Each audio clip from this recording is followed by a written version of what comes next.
पति और पत्नी का रिश्ता दोस्ती का रिश्ता होना चाहिए। बाबा साहब डॉक्टर अंबेडकर ने ये बात ज़रूर माता रमाबाई के साथ अपने प्यार भरे दोस्ताना रिश्तों को देखते हुए ही कही होगी। इस जोड़ी ने ज़िंदगी की हर मुश्किलों को मिलकर झेला और हमेशा एक दूसरे का सबसे बड़ा सहारा बने रहे। मैं अज़रा परवीन आज आपको बताऊंगी माता रमाबाई और बाबा साहब डॉक्टर अंबेडकर की जोड़ी की एक अनोखी दास्तां। तो आइए शुरू करते हैं।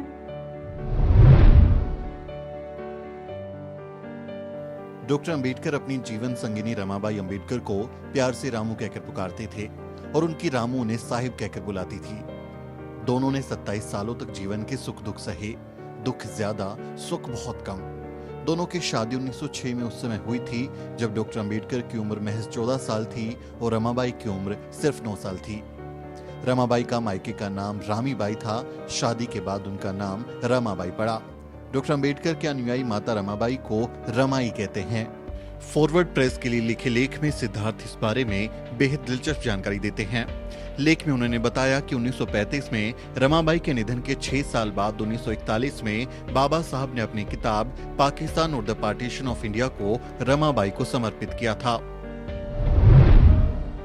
उन्होंने लिखा, रामू की याद को समर्पित। उसके सुंदर हृदय, उदात्त चेतना, शुद्ध चरित्र और असीम धैर्य और मेरे साथ कष्ट भोगने की उस तत्परता के लिए जो उसने उस दौर में प्रदर्शित की जब हमारा कोई दोस्त नहीं था और हम चिंताओं और वंचनाओं के बीच जीने को मजबूर थे। इस सब के लिए मेरे आभार के प्रतीक के रूप में।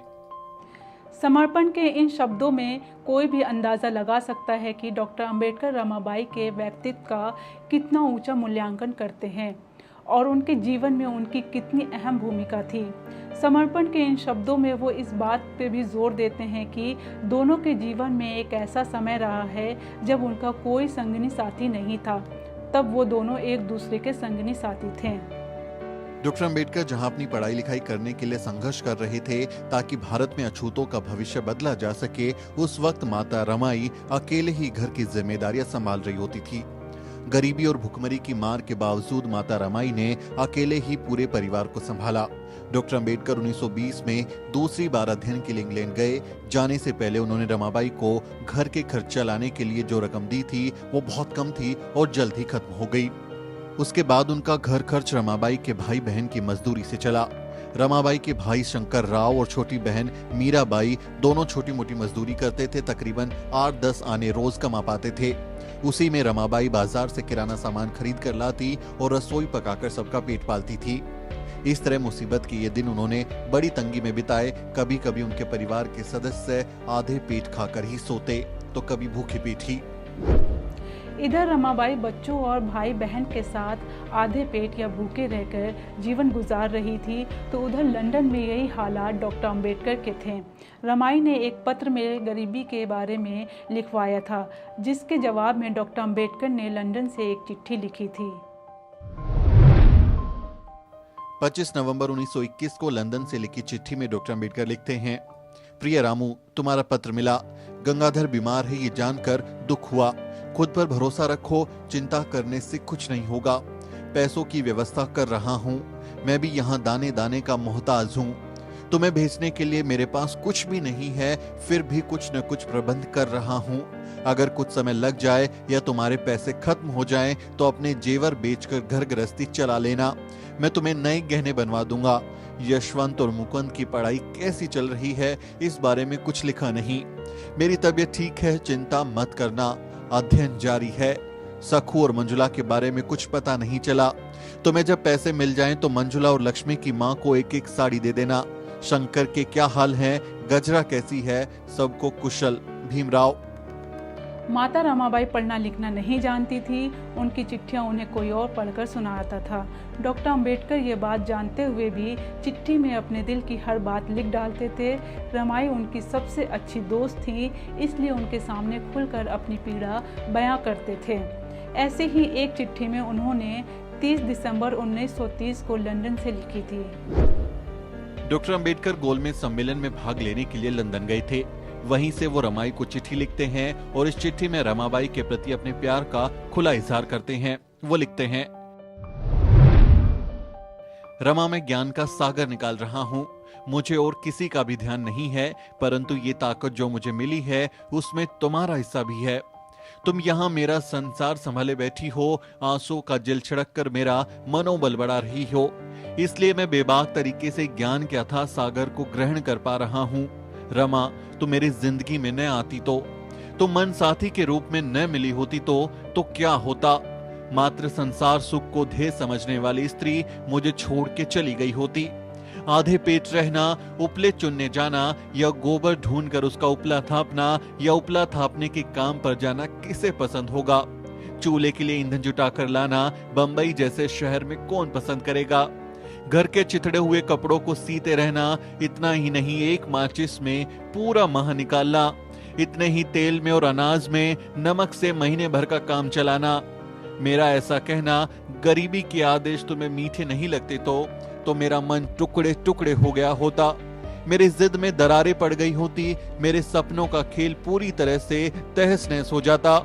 रमा, मेरे जीवन के सब सुर ही बेसुरे बन जाते, सब कुछ तोड़ मरोड़ के रह जाता, सब दुख में हो जाता, मैं शायद बोना पौधा ही बना रहता, खुद को संभालना जैसे संभालती हो मुझे। रमाबाई और डॉक्टर अंबेडकर ने एक साथ मिलकर समाज के लिए कितना कुछ सहा, उसका जिक्र उन्होंने बहिष्कृत भारत के एक संपादकीय में भी किया है। उन्होंने इस बात पर खास जोर दिया है कि जिंदगी के एक बड़े हिस्से में गृहस्थी का सारा बोझ रमाबाई ने अपने कंधे पर उठा रखा था। जब डॉक्टर अंबेडकर विदेश में पढ़ाई करके वापस आए तो भारत में अछूतों की समस्याओं को हल करने के लिए जुट गए। वो सामाजिक कामों में इस कदर लग गए कि उनके 24 घंटों में से आधा घंटा भी रमाबाई को नहीं मिल पाता था। रमाबाई उस वक्त भी गृहस्थी का सारा बोझ अकेले उठाती थी। बस फर्क ये था कि अब बाबा साहब डॉक्टर अंबेडकर आर्थिक सहायता करने की स्थिति में थे। दोनों ने सामाजिक कामों के लिए अपने सुख चैन की कितनी कुर्बानी दी, इसका वर्णन डॉक्टर अंबेडकर ने इन शब्दों में किया है।